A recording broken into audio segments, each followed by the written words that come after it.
Welcome to Financial Buzz Market Weekly. I'm RK Walker here at the New York Stock Exchange bringing you a review of this week's stock market. Prior to Monday's open, West Texas Intermediate crude fell more than 6.5% after producers failed to reach an output freeze agreement at a meeting in Doha.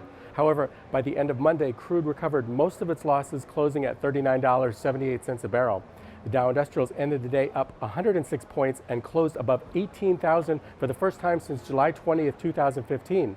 On Tuesday, housing starts for March fell 8.8% to 1.089 million annualized units. Housing permits were also weak, down 7.7% to 1.086 million.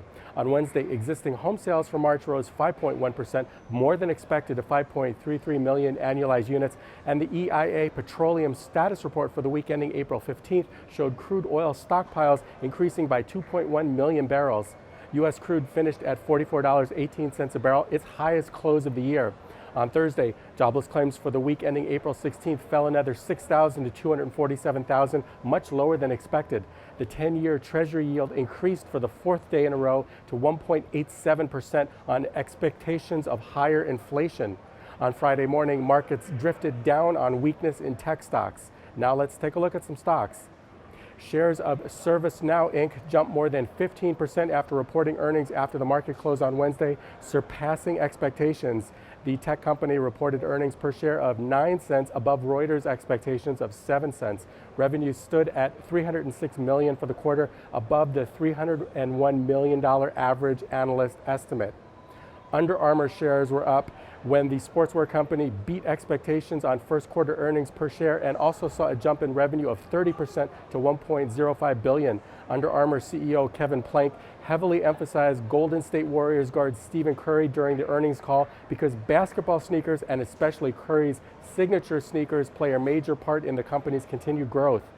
Shares of Netflix, the popular video streaming service, fell more than 10% Tuesday after the market closed due to a lower than expected forecast of net international subscriber additions for the second quarter. Netflix investors are now focusing on international growth instead of domestic growth, which has reached maturity. The company moved into 130 new countries in January, and about 42% of its subscriber base is outside the U.S.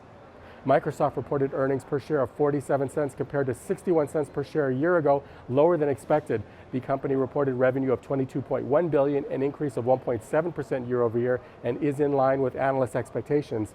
Office 365 continues to play a major role in the company's growth, with that segment showing revenue growth of 63% and the consumer subscriber base increasing to 22.2 million. Alphabet, Google's parent company, saw its shares fall sharply Thursday during after-hours trading when the company reported earnings per share of $7.50, missing expectations by 47 cents a share. Declining ad prices as well as losses in foreign currency exchange were part of the reason for the disappointing performance. This is Financial Buzz Market Weekly. I'm RK Walker, and I'll see you again next week.